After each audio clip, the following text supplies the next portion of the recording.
Choose a digital executor who will help distribute and delete your assets after you're gone. Make your last wishes and decide which assets should be transferred to which heir and which assets should be deleted. Work with your own lawyer, find one in our lawyer directory, or use a do-it-yourself solution from LegalZoom so that you can incorporate your digital assets into your will or trust. You can also back up all of your digital files by using Mosey's automated hard drive backup. And that's it. You've successfully protected your digital assets. It's simple. Get started today at Entrustet.com. And so what you're seeing there is the culmination of about 18 months of work alongside our co-founder, Nate Lustig. The service, the account guardian service, is completely free. We do have a couple other paid upgrades. Like for those of you who do know about SXSW.com, there's something called the account incinerator. You can actually add accounts to it that you want no one to ever find out about. And in the event of your passing, we as a company can go in there and automatically delete or cancel whatever accounts before anybody happens to stumble upon them. So that's pretty much it. I definitely left intentionally about 5 minutes for questions. Anybody has one? There usually are. There's a podcast being recorded, so if you would like your voice to live on, then approach the mic and ask, or you can shout at it. Come on. It'll be a fun one. So, question is, other than the horrible, horrible porn stuff that people will discover about me, what other dangers are there of me having my Facebook account kind of living on and that kind of thing? Sure. So there have been an increasing number of stories that if you look hard enough and you search for, you find about these horror stories of people's Facebook accounts that get left up. The one that we always come back to is there was a student in Indiana who passed away about 2 years ago. Tragic death, and kids were really writing very inappropriate things on his wall after he passed away. You can imagine how terrible that was for the parents and for the girlfriend of the kid who just died. And it took them 8 weeks to get in touch with anybody down at the Facebook office. So that's a good example. Well, my whole thing of why I was intrigued by what you guys are doing, because it's like you could spend the last 5 years uploading all these photos of yourself being a celebrity, trying to just being you on the internet, and maybe millions of people see you, maybe 20 see you, but you guys might come in and archive all that. It's really more about account management. You're not really taking data or storing data yet. We're just trying to be the middle of a solution for everyone, all three parties involved: the companies, the families, and the survivors. So, the consumers, the survivors, and the families, and the companies. Stumbling over my words. Yeah, we're not actually. Yeah, we're. So the survivors may choose to be leave it up there and let them live. Sure. So that's why we actually asked you to select a digital executor, so when you can actually oversee the transfer and deletion of these accounts, a trusted person. It's usually a family member or a close friend. And have you thought about copyright yet in terms of all that?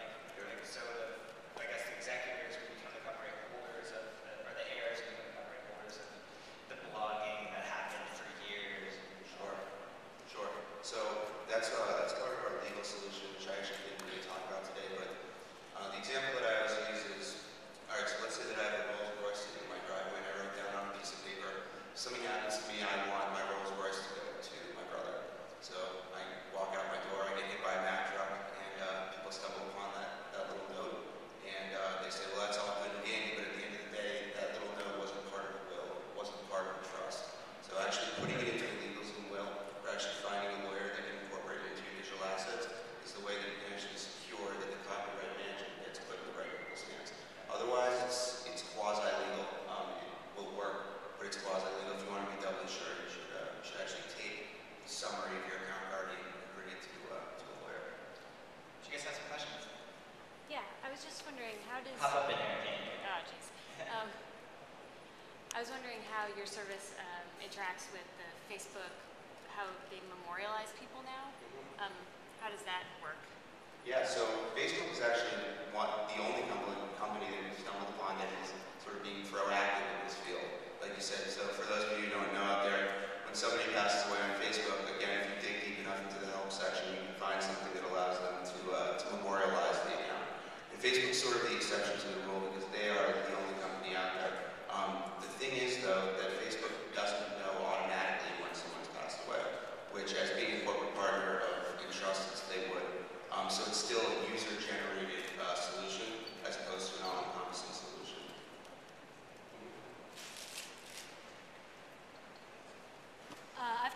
question about your longevity. I know you're a new company, and I think what you're doing is fantastic, but what's going to ensure that your company is going to be around to sort of uphold the wishes of the deceased in the future?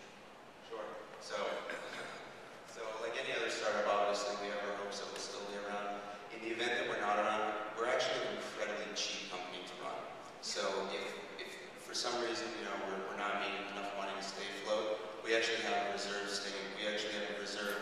in our bank account that will allow us to transition out and send out messages to all users saying that, hey, we've only got 2 years left, we'll give you full access for that. What you should do is go in and download a summary of your accounts that you can go ahead and plan for it and move on to the next company that's trying to do it. And also, you're not taking any kind of legal role in someone's estate. You're just facilitating their wishes in a digital format. That's exactly right. Yeah, that's part of the answer to that question is why we have a digital executor. Because there are some solutions out there that will automatically transfer the account details to the heirs, but that's sort of circumventing the legal process, which is that there actually needs to be an executor to oversee the transfer and deletion of accounts.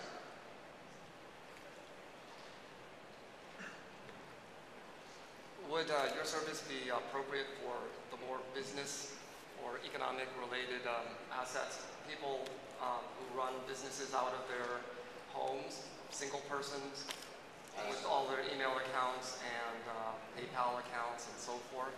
Oh yeah, absolutely. The most poignant example is if you own any domain names on GoDaddy.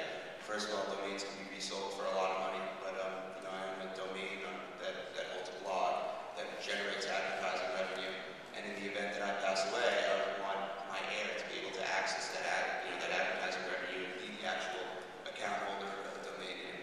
Obviously, PayPal is another great example. And I don't know whether you work with any bar associations, but I'm a lawyer. There are a lot of solo attorneys, and if we die, somebody's got to get to our account, our client files, Sure. And that's always been a very difficult thing to try to figure out, because then you have also a very big third party, like the State Bar Association, that has to get into the act. So Sure. I don't know how you would, because then you would have not just the deceased, but the client, the bar association, and then the email or whatever, the web hosting company. Sure, absolutely. We're actually in the process of passing some legislation in Wisconsin. There's something called a personal property list that you can add to a will or a trust, which is where you put all your things like your jewelry or your house or your car or whatever it is. So what we're trying to actually pass in the Wisconsin State Legislature is a digital personal property list. So it's a much needed update to estate planning. We have approached bar associations, although they're not the easiest to crack into, as you know. Any other questions? Hi, Evan Carroll. I'm not going to ask a question, and pardon me for the shameless plug, but if you want to talk more about this, I'm presenting a core conversation later in the week called Become Immortal, Understanding the Digital Afterlife, and we talk about these very issues. So welcome all of you to come join us. Nice to meet you in person. Pleasure to meet you as well. Virtual handshake. And these guys from Carnegie Mellon later are going to speak about what happens when you can take a dead entity and make it an artificial intelligence. You can ask questions, they'll speak back to you and talk to dead celebrities. Bring them back to life. Yeah, bring them back to life.